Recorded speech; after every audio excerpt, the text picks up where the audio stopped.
এ যুবকেরা, তরুণেরা, বাপেরা, হযরত ইমাম হুসাইন হুজুরের দিকে একবার আমার রাসূলুল্লাহ তাকাতে লাগলেন, আর একবার হযরত ইব্রাহিম নিজের খুনের বাচ্চা দিয়ে তাকাতে লাগলেন। আল্লাহ নবীর নূরে চোখ দিয়ে পানি ঝরতে লেগেছে, দাড়ি মোবারক দিয়ে বুকটা ভেজে যাচ্ছে। আহারে, কাকে দি কাকে ছাড়ি, দুটোই তো আমার কাছে প্রিয়।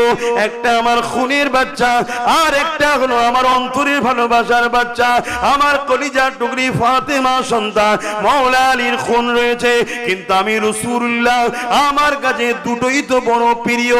এই সময় আল্লাহ নবী ফয়সালা টেনে দিলেন, ও হযরত জিবরাইল যান, আল্লাহ পাককে যে জানিয়ে দেন আমি আমার ইব্রাহিমকে আমার হুসাইনের উপরে কুরবান করে দিলাম।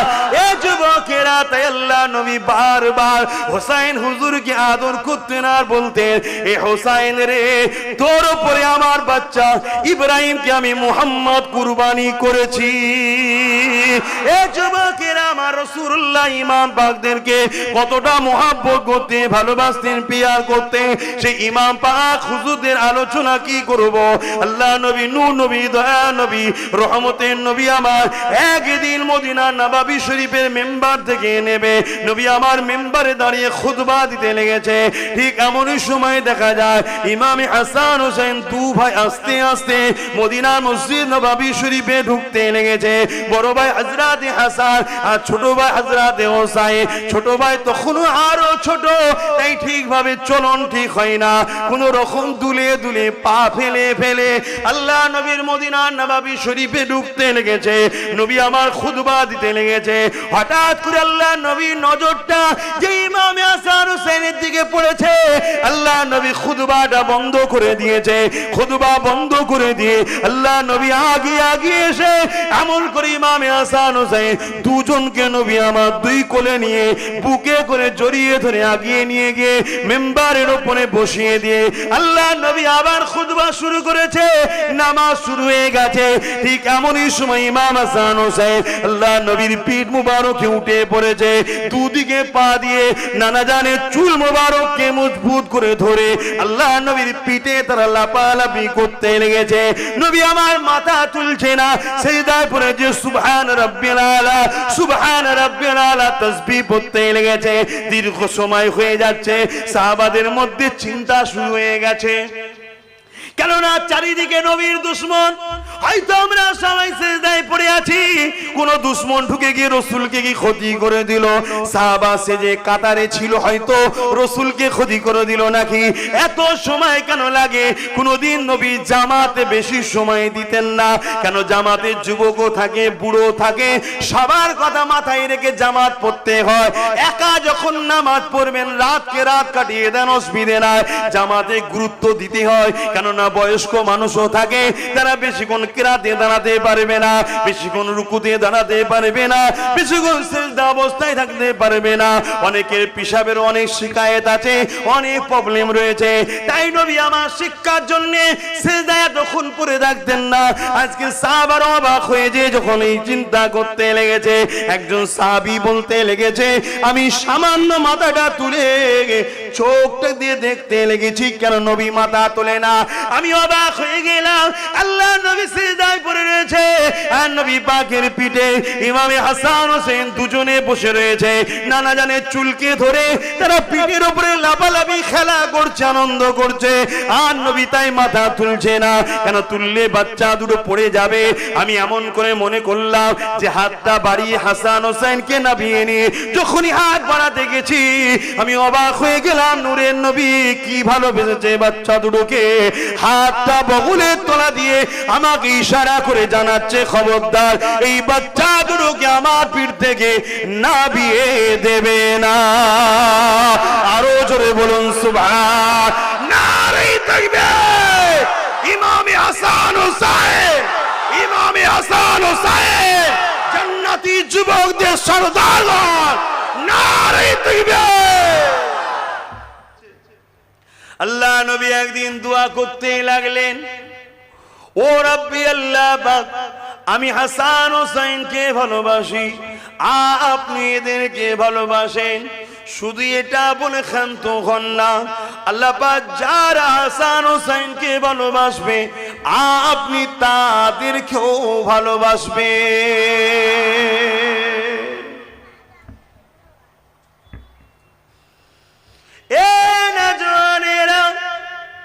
আমাদের লিডার, আমাদের জান্নাতি যুবকদের সরদার হযরত ইমাম হাসান হোসেন কেমন ছিলেন? আল্লাহ পাক তিনাদের ঘরে কতটা সম্মান মর্যাদা দিয়েছেন। আল্লাহ নবী, নূর নবী, দয়া নবী, রাহমাতুল লিল আলামিন নবী আমার একদিন এমন করে খাতুনে জান্নাতের ঘরে এসেছে। খাতুনে জান্নাতের ঘরে আসার পরে দুটো বাচ্চা খেলনা নবী কোলে নিয়েছে, ইমামে হাসান হোসেনকে কোলে নিয়েছে। নানার কোলে দুই ভাই খেলা করতে লেগেছে। হঠাৎ করে আল্লাহ নবী তাদের দুজনকে কোল থেকে নামিয়ে বললেন, এ হযরত হাসান, এ হযরত হুসাইন, তোমরা দু ভাই একটু কুস্তি লড়ো, কে যেতে দেখবো, কুস্তি লড়ো। আল্লাহ নবী এমন করে দুই ভাইকে কুস্তি লাগাচ্ছেন, দুজনে কুস্তি লাগছে। হযরত খাতুনে জান্নাত বলেন, আমি তখন রান্নার কাজে ব্যস্ত ছিলাম, আমি পর্দাটাকে সরিয়ে দেখতে লাগলাম আব্বা জান এমন করে দুই ভাইকে কুস্তি লাগিয়েছে। কিন্তু আমি অবাক হয়ে গেলাম, আব্বা জান হযরত হাসানের পক্ষ সাপোর্ট করতে লেগেছে, হাসানের পক্ষ পাতিত্ব করতে লেগেছে, হাসানের পক্ষে দাঁড়িয়েছে। আমি ওই সময় অবাক হয়ে বলতে লাগলাম, আব্বা স্বাভাবিক পরিবারের গার্জেনরা ছোটদের পক্ষ সাপোর্ট লাই, হাসান তো বড়, হোসেন তো ছোট, আপনি হোসেনের পক্ষ না নিয়ে হাসানের পক্ষ কেন নিলেন? আল্লাহ নবী সময় বলেছিলেন, এ আমার কলিজা টুকরি খাতুনে জান্নাত, আমি রাসূল হাসানের পক্ষ নিয়েছি। তুমি মনে করছো আমি নবী হাসানকে বেশি ভালোবাসি? না, আমার কাছে দুটোই আমার চোখের তারার নাই, কিন্তু আমি রাসূলুল্লাহ হাসানের পক্ষ নিয়েছি দেখছো। কিন্তু তুমি জানো না সাইয়্যিদুল মালায়েকা হযরতে জিবরাইল তিনি তো হোসেনের পক্ষ নিয়েছে। আরো জোরে বলুন সুবহান।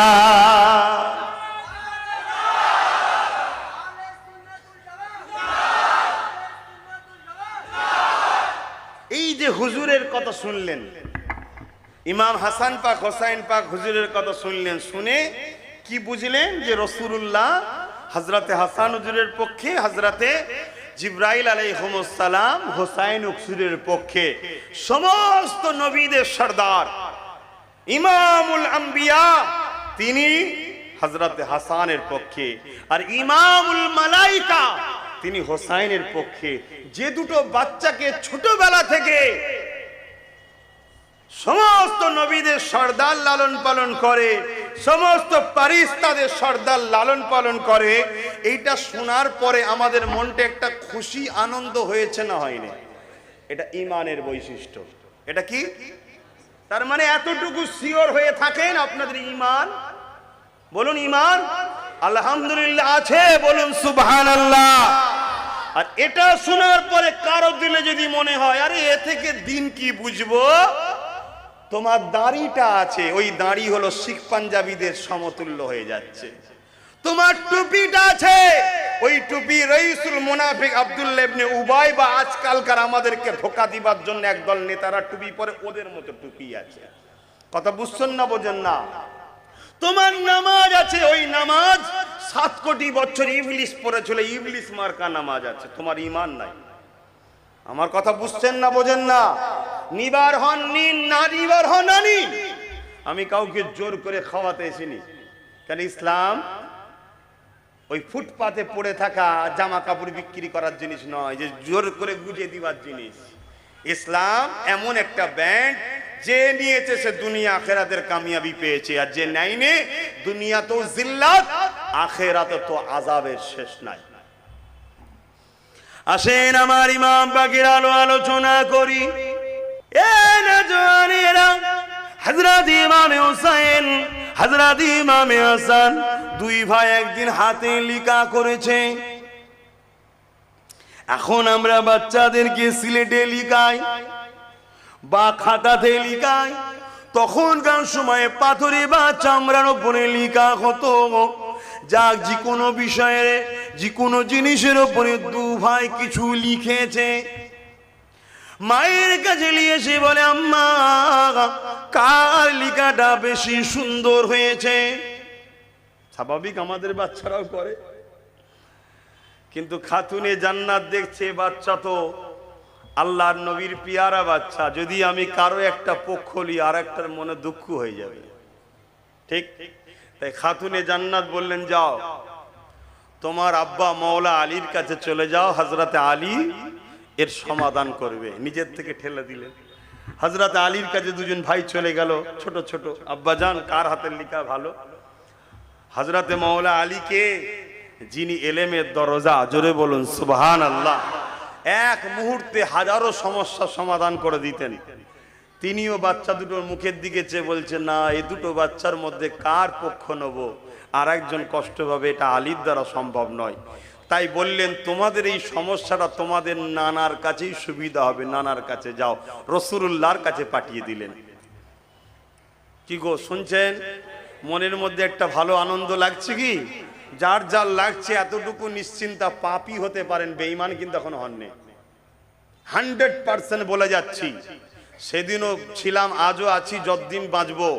সেদিনও একদল মুনাফেক আমার পিছনে লেগেছিল, আজও আছে, যতদিন বাঁচবো আমার পিছনে একদল থাকবে। কথা বুঝে আসছে না? নাই, কিন্তু দম নাই আমাকে ভুল প্রমাণ করে দিবার। কথা বুঝতে পারছেন? এ দম নাই।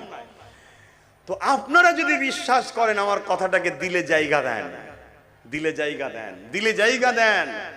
তো রাসূলুল্লাহ দরবারে চলে গেলেন, আর আল্লাহর নবী হাসান হোসেনকে এত ভালোবাসতেন, যত জটিল সমস্যা থাকে না কত, যত জরুরি কথা থাকে না কেন, ফেরেশতা এসুক আর যেই এসুক, হাসান হোসেনকে যদি একবার নবী দেখতেন, সব কিছু কাজ রুকে দিয়ে দুজনকে কোলে করে নিয়ে আগে তাদেরকে আদর করতেন, তাদের কথা শুনতেন, তারা খুশি হয়ে চলে যেত, তারপরে দ্বিতীয় কাজে কাজ দিতেন। জোরে বলুন সুবহানাল্লাহ, আরো জোরে বলবেন না?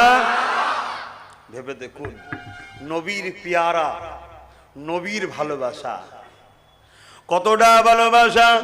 আল্লাহ নবী একদিন বসে আছেন, আল্লাহ নবীর এক কোলেতে হযরতে মুহাম্মদ জাদ ইব্রাহিম বসে আছে। ইনি কে? আমার রাসূলুল্লাহ নিজের খুনের সন্তান। আর এক কোলে হযরতে ইমামে হুসাইন বসে আছে। ইনি কে? আমার হযরতে মাওলা আলী হুজুরের খুনের সন্তান। হঠাৎ করে জিবরাইল সাল্লাল্লাহু চলে আসলেন, আসসালাতু ওয়াসসালামু আলাইকা ইয়া রাসূলুল্লাহ হাবিবাল্লাহ।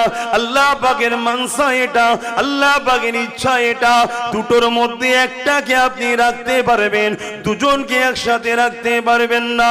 ইয়া রাসূলুল্লাহ হাবিবাল্লাহ, দুজনের মধ্যে থেকে আপনি কাকে রাখবেন, কাকে আল্লাহর রাহে কুরবান করবেন? এ যুবকেরা, তরুণেরা, বাপেরা, খুব মন দিয়ে বোঝেন।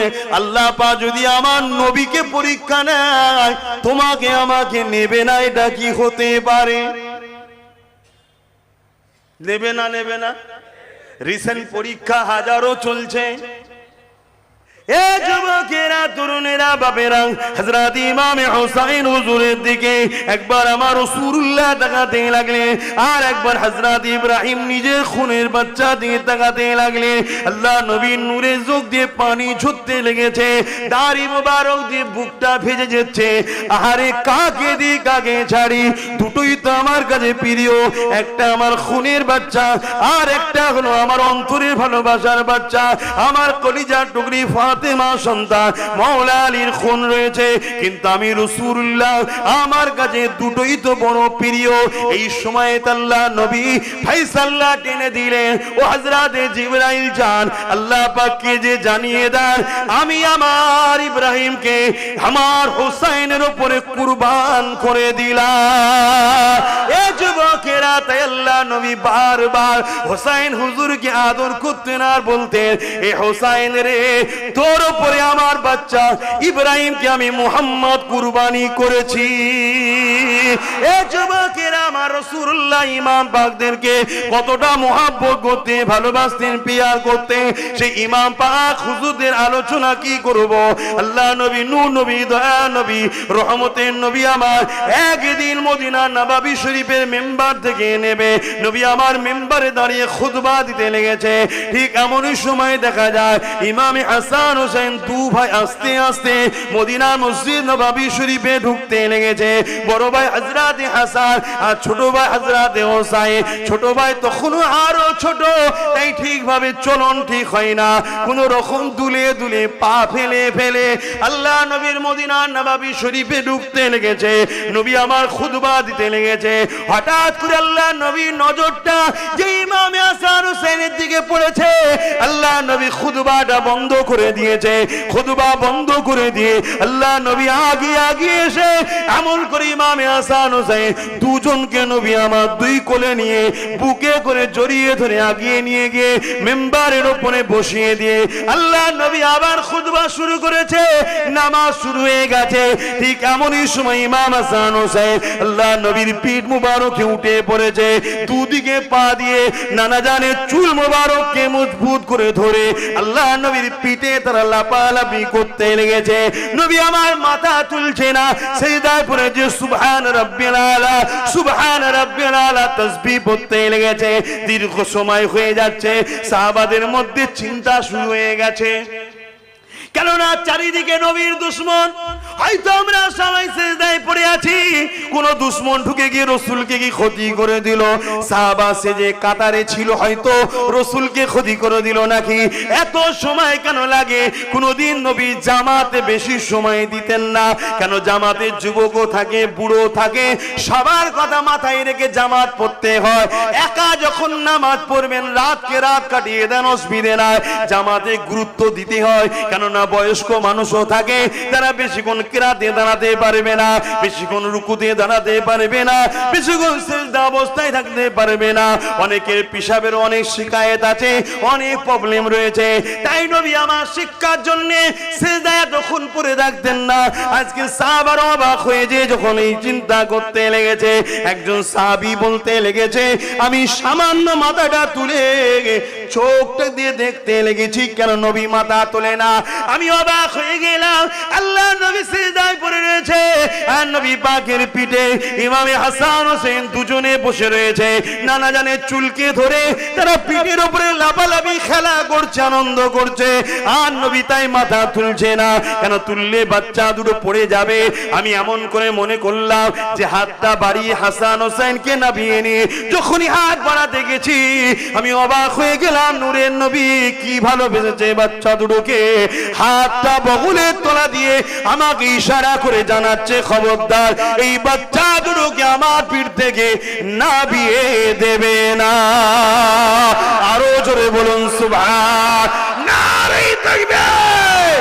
ইমামে হাসান হোসেন, ইমামে হাসান হোসেন জান্নাতি যুবকদের সরদার। নারে তাকবীর। আহা, তাদেরকে ভালোবাসোই আমরা, শুধু মুখে না, বাস্তবেও ভালোবাসতে হবে। বলুন বাস্তবে। আমার ইমাম পাকের আখলাক কি ছিল, আমার ইমাম পাক কি করেছিল, এগুলো জানতে হবে। কি গো, হুজুরের কথা হবে তো নাকি? এখন অনেকের আবার আজকাল ধারণা যে হুজুরের কথা শুনে কি করব। শোনো, বোকার মতো কথা বললে হবে না। আমার রসুল বলছেন, যারা আমার বাচ্চাদের কথা শুনে আনন্দর দিনে হাসি করে, আনন্দ করে, অর্থাৎ হুজুরের আনন্দের সাথে আমরা আনন্দ করি, হুজুরের দুঃখের সাথে আমরা দুঃখিত হই, আল্লাহ ওদের মৃত্যুটা দেবে সব থেকে উত্তম আফজাল জিহাদের দরজা দেবে। জোরে বলুন সুবহানাল্লাহ। এটা কোন পরিবার বুঝতে পাচ্ছেন? এটা কোন পরিবার? যে পরিবারে কোরআন এসেছে, যে পরিবারের সদস্যর জন্য আল্লাহ জান্নাত করেছে, যে পরিবারে সকাল সন্ধ্যা দুপুরে জিবরাইল আসতো বিনা ইজাজতে ঘরে ঢুকতো না, সেই পরিবারের কথা বলছি। যে পরিবার আমাদের জন্য ঈমানের একটা পাঠ হয়ে গেছে, যে পরিবারের উপরে দরুদ না পড়লে নামাজ কমপ্লিট হয় না। ওয়ালা আলে মুহাম্মদ, আলে মুহাম্মাদের পরিবারের কথা বলছি। হাই দুঃখ, আজ আমরা দাড়ি ছেড়ে দিয়েছি অনেকে, ভালো আমরা মাথায় টুপি রেখেছি, ভালো নামাজ পড়েছি, ভালো, কিন্তু আমাদের ইমামকে চিনতে পারলাম না, আমাদের মূল জায়গাটাকে আমরা সরে যাচ্ছি। হায় আল্লাহ আমাদেরকে হিদায়াত দান করে, বলুন আমিন। কাদের কথা আলোচনা করতে বসেছি? আল্লাহ নবী, নূর নবী, দয়ার নবী এই বাচ্চা দুটোকে কত ভালোবাসতো। অতএব ইমাম হাসান হোসাইনকে যারা ভালোবাসে তারা নবীর সুন্নতের সওয়াব পায়। জোরে বলুন সুবহানাল্লাহ। আহারে আমার নবী পাকের নওয়াজা যখন কারবালার ময়দানের দিকে রওনা দিলেন, অ্যাকচুয়ালি তিনি তো যেতে লেগেছেন কুফা জমিনে। কুফা জমিনের দিকে যাচ্ছে, হঠাৎ করে রাস্তায় তিনাকে আটকানো হলো। কে আটকালো? হযরতে হুর। এমন করে হুর, একজন ইয়াজিদ বিন হুর, সে রুকে দিল। ইমাম পাক এবং তিনার সঙ্গী সাথী মিলে ৭২ বা ৮২ জন ছেলে রয়েছে, বাচ্চারা রয়েছে, পরিবার রয়েছে। কেউ যদি লড়াই করতে যায় পরিবার ছেলেদের তো নিয়ে যাবে না। তেনাদের কাছে তো লড়াই করার জন্য যুদ্ধের সামান থাকবে তাও কিছু নাই, কেননা দাওয়াত দিয়েছিল। কে দাওয়াত দিয়েছিল? কুফার মানুষরা দাওয়াত দিয়েছিল। ইয়াজিদ সৈন্য পাঠিয়ে দিয়ে, মারওয়ান সৈন্য পাঠিয়ে দিয়ে এমন করে তিনাকে কুফার জমিনে ঢুকতে না দেওয়ার জন্য রাস্তাতে আটকে দেওয়া হলো। আমার ইমাম পাককে দাঁড় করিয়ে দেওয়া হলো। কে দাঁড় করালো? ১০০০ সৈন্য নিয়ে এমন করে ইয়াজিদ বিন হুর বিন ইয়াজিদ বাড়িয়ে দাঁড় করিয়ে দিল। দাঁড় করিয়ে দিয়ে বলল, ইমাম আপনি কোথায় যাবেন? ইমাম পাক বলেছিল আমাকে দাওয়াত দিয়েছে কুফার মানুষেরা, তাই আমি কুফার জমিনে যাচ্ছি। আমাকে দাওয়াত দিয়েছে, আমি কুফায় যাচ্ছি। কিন্তু হুর বিন ইয়াজিদ বলল, না, আমাকে শাসকের হুকুমতের পক্ষ থেকে অর্ডার আছে, আপনাকে যেতে দেওয়া হবে না। শুনছেন না শোনেননি? আমার ইমাম পাক ওই সময় বললেন, তাহলে একটা দিন আমাকে সময় দেয়া হোক। অনেক বড় কথা। হুর বিন ইয়াজিদের আগে থেকেই কিন্তু আমার রাসূলুল্লাহ পরিবারদের উপরে একটু হলো মহাব্বত ছিল, কিন্তু তাই বেউজ্জতি করতে চাইনি। উনি বললেন, হুজুর আপনি রাতের আড়ালে আস্তে আস্তে রওনা দেবেন, আমি সৈন্যদেরকে নিয়ে একটু সাইডে সরে থাকবো। কেন, ডিউটির একটা ব্যাপার আছে না, আমাকে মেরে ফেলবে। শুনছেন না? কিন্তু চাইছে না। অনেক বড় কথা। এই খবর চলে গেল ইয়াজিদ বাহিনীর কাছে যে হুর নরম ব্যবহার দেখাচ্ছে, তাই সঙ্গে সঙ্গে আরো ৬০০০, এইভাবে ২২,০০০ সৈন্য চলে এলো। কত? এক ইমাম পাককে রুকার জন্য কত? সে যুবকেরা, তরুণেরা, বাপেরা মনে রেখে দেবেন, আমার ইমাম পাক ওই সময় তাবু করতে বললেন। তাবু তৈরি হলো। শুনছেন তো নাকি? তাবু তৈরি হয়ে গেল। ওই তাবুতে দেখা যায় সারা রাত ধরে ইমাম পাক কি করেছিল। ওদিকে ইয়াজিদ বাহিনীর তাবু তৈরি হলো। আপনারাও শুনছেন তো নাকি? ইমাম পাকের দিকে তো নাকি? তাহলে ইমাম পাকে যদি হন তাহলে ইমামের খানদানের দিকে থাকবেন না? সারা রাত ধরে ইমাম পাক তাবুর মধ্যে নামাজ পড়েছেন, কোরআন তেলাওয়াত করেছেন, দুয়ার মধ্যে কাটিয়েছেন। আর ওদিকে ইয়াজিদ বাহিনীতে কি হয়েছে? ইতিহাস কি বলে? ইতিহাস শিক্ষা দেয় তো নাকি? বলো বলো, ইতিহাস কি বলে? বাস্তবের সঙ্গে মিলাতে হবে। আজকেও কি হচ্ছে দেখুন। আর ওদিকে ইয়াজিদ বাহিনীতে সারা রাত নারী নিয়ে নাচ হয়েছে, মদ শরাবের আড্ডা হয়েছে, গান তৎকালীন সময় যে সিস্টেমে ছিল ভাড়া করে নিয়ে এসে আনন্দ ফুর্তি করা হয়েছে। পরের দিন লড়াই শুরু হয়ে গেল, হক আর নাহকের লড়াই। কিন্তু জুম্মার দিন ছিল, ইমাম পাক খুতবা দিতে লেগেছে। ওই খুতবাতে ইমাম পাক বক্তব্য দিতে লেগেছে। ওই বক্তব্যই হাজারো ইয়াজিদি বসেছিল। শোনেন মন দিয়ে, আজ আমরাও যখন হজ করি আমাদের বক্তব্য হাজারো ইয়াজিদি বসে থাকে। থাকে না? থাকে না? এই সবাই হোসাইনি আছে নাকি? সেদিনও ছিল নাকি? কিন্তু সেদিনও হোসাইনি ছিল আর হাজারো ইয়াজিদিও ছিল।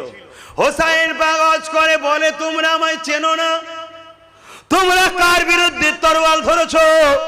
আমার নানা হলো সাইয়্যিদুল মুরসালিন রাহমাতাল লিল আলামিন আখিরি নবী, জিনার কলেমা তোমরা পড়ো। সেই নানার পিঠে উঠে ঘুরিয়েছি, সেই নানার কাঁধে ঘুরিয়েছি, সেই নানার ঠোঁট মোবারককে চুষে বড় হয়েছে, সেই নানার চাদরের মধ্যে করে নি নানা ঘুরিয়ে রাখতো।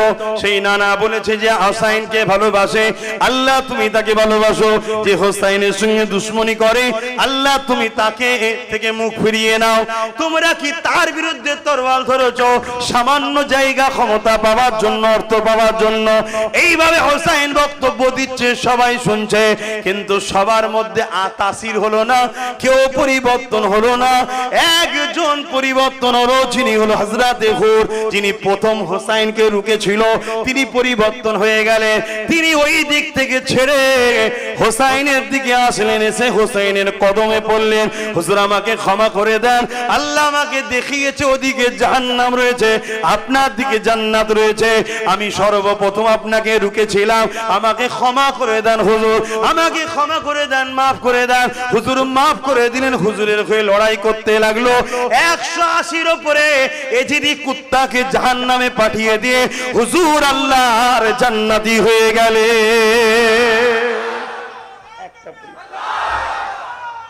আল্লাহু আকবার। তাহলে হক কথা বললে পরিবর্তন হয় না, হয় না?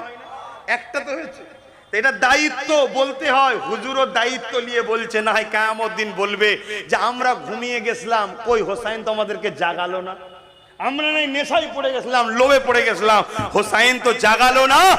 মৃত্যু তো এজিদেরও হয়েছে, আর ইন্তেকাল তো হোসাইনও হয়েছে। এজিদ ইমাম পাককে শহীদ করার পর 3 বছর 4 বছর খুব বেশি ক্ষমতায় টিকে ছিল। এই 4 বছর ওর কি অবস্থা হয়েছিল সেই ইতিহাস আপনারা জানেন কি জানি না। খোদা এমন বিমার দিয়েছিল যে বিমারে সর্বসময় ছটফট করেছে, যা কিছু খায় ভেতরে শুধু জ্বলন হয়, জ্বলন জ্বলন, ওই জ্বলনে ছটফট করতে লেগেছে। তার প্রজারা তাকে, তার মন্ত্রীরা, তার যারা আমলা ছিল, এজিদ যাতে এই কষ্ট থেকে একটু ভুলে থাকতে পারে, তাই এজিদকে বিভিন্ন জায়গায় ভ্রমণে নিয়ে যাওয়া হতো, সুন্দরী সুন্দরী প্রতিদিন নতুন নতুন নারী দেওয়া হতো। তথাপি এজিদের জ্বালা যন্ত্রণা এজিদ সহ্য করতে পারত না। এত জুলুম অত্যাচারের শাস্তি তো দুনিয়ায় হলো, আজকে সেই এজিদকে আল্লাহ জাহান্নামের কুকুর বানিয়ে জাহান্নামে রেখেছে। কারো সন্দেহ আছে? কারো সন্দেহ আছে? নতুন করে একদল নামাজি, দাড়িওয়ালা, টুপিওয়ালা, পাগড়িওয়ালা এজিদকে বাঁচাবার চেষ্টা করছে। জানবেন ওরাও জাহান্নামের কুত্তা ছাড়া আর কিচ্ছু হবে না। এই কুত্তা ভাষাটা কি খারাপ লাগছে নাকি? এর চেয়ে ভালো কি শব্দ আছে ভাই আমার কাছে জানা নেই। এটাই আমার কাছে সব থেকে উত্তম শব্দ ওদের জন্য। তাই আমি বলছি, কথা বুঝে আসছে? মনে রাখবেন, আজকেও কিছু মানুষ চক্রান্ত করছে, এজিদকে বাঁচাবার চেষ্টা করছে। তাই আজও বলে যায়, সেদিনও আহলে রসুলদের উপরে জুলুম হয়েছে, আজও আহলে রসুলদের উপরে জুলুম হবে, এটা স্বাভাবিক। তবে মনে রাখবেন, আহলে রসুলদের কাজ দ্বীন ইসলামকে জিন্দা রাখা। তাই যুগে যুগে ইমাম পাকের বংশধরেরা, যুগে যুগে সাহাবা হুজুরদের খানদানেরা আজ ইসলামের ঝান্ডাকে জিন্দা রেখেছে। এ যুবকেরা, যুগে যুগে জিদিরা আমার রাসূলুল্লাহ দ্বীনকে মিটাবার চেষ্টা করেছে। যুগে যুগে তাদের সাথ একদল মুনাফিক উলামারা দিয়েছে। এই ভারতের জমিনের একটা ইতিহাস বলে যায়, এই ভারতে একজন মুনাফিক ছিল, যার নাম হলো হতভাগা আকবর। সে কিনা আমার নবীর দ্বীনকে মিটাবার জন্য দ্বীনে ইলাহি বলে একটা নতুন ধর্ম চালু করতে চেয়েছিল। ওই আকবর কিন্তু একা ছিল না, তার পাশে হাজার হাজার মুফতি ছিল, হাজার হাজার আলেম ছিল, হাজার হাজার হাফেজ ছিল। আকবরের শাসন ক্ষমতার কাছে তারা মাথা নত করে দিয়েছিল, আকবরের অর্থ লোভের কাছে তারা মাথা নত করে দিয়েছিল, আকবরের খুশামদি করতে লেগেছিল, আকবরকে নানান দিক দিয়ে নতুন নতুন কৌশল অবলম্বন করেছিল। কিন্তু সেই সময়ে দেখা যাবে ওই আকবরের বিরুদ্ধে যিনি লড়েছিল উনিও খানদানের রাসূল, অন্য কেউ নয়, আমার মুজাদ্দিদুজ্জামানের দাদর পীর হযরতে মুজাদ্দিদ আল-ফিসানি রাহমাতুল্লাহ আলাইহি, তিনি লড়াই করেছিলেন। সেই লড়াইতে দেখা যায় মুজাদ্দিদ আল-ফিসানির দিকে গুটি কত মানুষ ছিল। আর হতভাগ আকবরের কাছে শাসন ক্ষমতা ছিল, তাই তার ডকে হাজারো মুফতি গেছে, তার দিকে হাজারো আলিম গেছে, তার দিকে হাজারো হাফেজ গেছে, তার দিকে হাজারো ইমাম গেছে, কিন্তু মুজাদ্দিদ আল পেশানির দিকে গুটি কত ইমানদার রয়েছে। কিন্তু আমার আল্লাহ কোন দিকে, এটাই হলো জানার বিষয়। যদি আল্লাহ পাক দ্বীনে মুহাম্মাদি ছেড়ে দিয়ে দ্বীনে ইলাহিকে সাপোর্ট করে, তাহলে আপনি বলতে পারেন হতভাগা আকবরের দিকে আল্লাহ ছিল।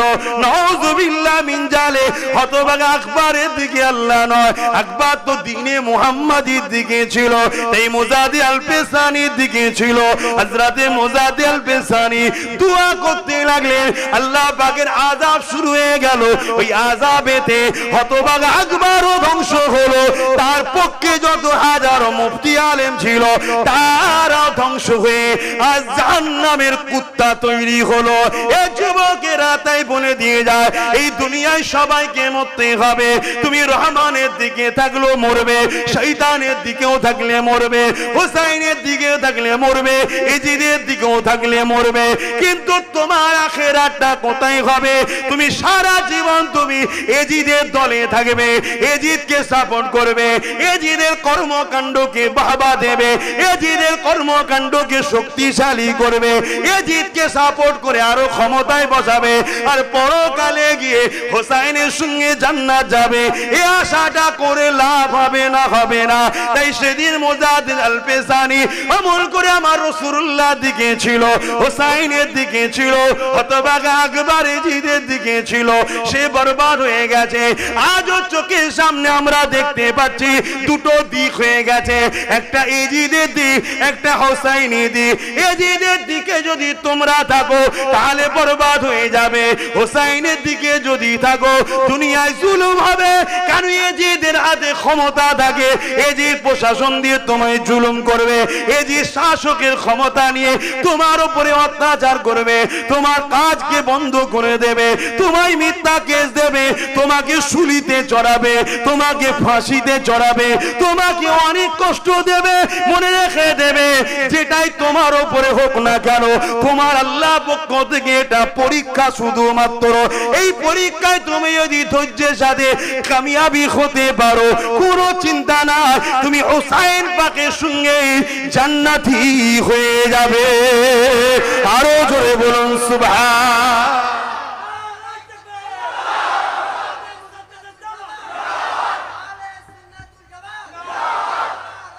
আল্লাহু আকবার। কি গো বাপ, ইমাম পাকের কথা বলা যাবে তো নাকি?